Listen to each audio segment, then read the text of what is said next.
Assalomu alaykum tasodifiy tomoshabin. Biz bugungi video darsligimizda Adobe Premiere Pro dasturini o'rnatishni o'rganamiz. Kompyuterimizga o'rnatishni. Buning uchun kompyuterimiz 64 razryadli bo'lishi kerak, operativka video kartalari yaxshi bo'lishi kerak. Mana Adobe Premiere Pro CC 2015 dasturiga kirib, mana bunaqangi загрузка chiqadi. Shu загрузкamiz to'lguncha kutamiz.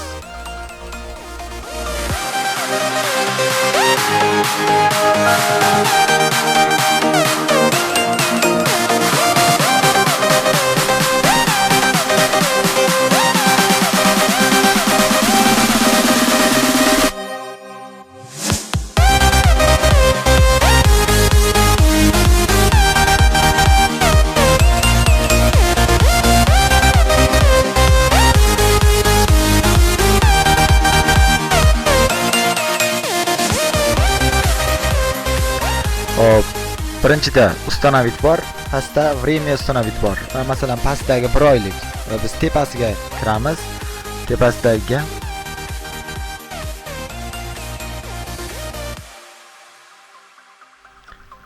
bu yerda vibrate degan yozuv bor, o'shanga bosamiz.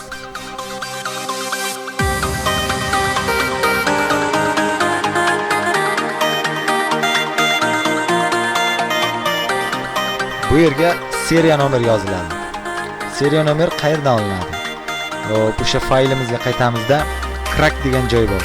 Shu programmaga kiramiz. Adobe Premiere CC ni topamiz.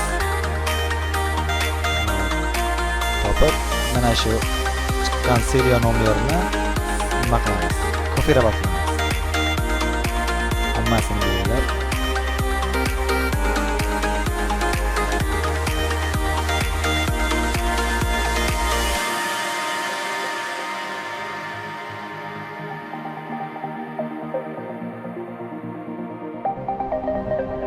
seriya nomer so'ragan joyiga kopirovat qilib vystavить qilamiz. Xo'p, keyin dalayni bosamiz.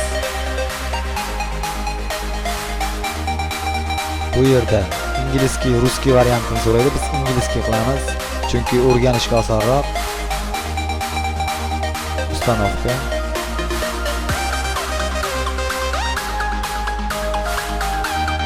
O'zicha ko'proq vaqt talab qilganligi uchun men shu joyini kesib tashladim.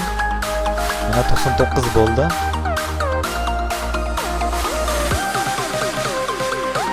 Mana programmamizni полный установка qilib bo'ldi. Endi biz bu programmani ichiga kirib, ichidagi настройкаларni o'rganamiz.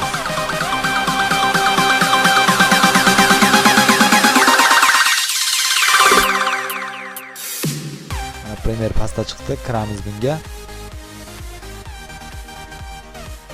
Bu kattagan proyektlik uchun sekinroq ochadi. Bu yerda proyekt so'raydi, новый proyekt. Bu yerda seriya nomer so'rayapti. Buni X qilib tashlayveramiz. Bizga kerak emas bu.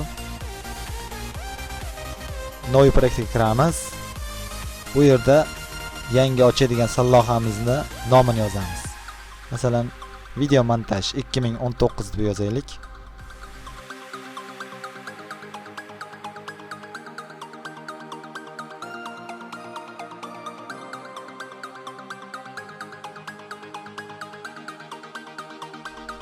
Boshqa narsasiga tegmaymiz.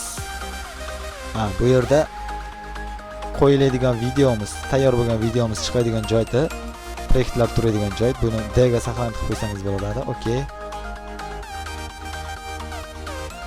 Mana programmani ichiga kirib oldik. Programmamiz tayyor. Bu yerda video topib video yuklaymiz Premiere'ga. Mana bu videoni olaman. Mana video tushdi. Endi buni o'ng tomonga ko'chirib olamiz. Mana proyekt tayyor. Endi buni kesib, qirqa bo'yab, har xil effektlar qo'yish mumkin bunga. Shularni ham ko'rsataman hozir mana. Mana bu yerdan proyektlarni, mana bu yerdan nimalarni sozlaymiz. Bu yerda effektlar bor, mana har xil video effekt, audio effektlar hammasi bor. Transitionlar bor. Mana bu yerda ranglar bor, mana har xil bo'yoqlar. Shular bilan videomizga kачество kirgizsak bo'ladi. Mana ranglar har xil. Bu yerda juda ko'p ranglar bor. Oq qora desangiz, bu yerda oq qora, chorniy beli ranglar bor. Mana bu yerda kачествоni tiniq qiladigan ranglar bor. Mana olib qo'yamiz misol uchun. Mana ko'rganingizdek tiniqlashdi videomiz. Bugungi videomiz shulardan iborat edi. Kanalimizga obuna bo'ling, like bosishni unutmang.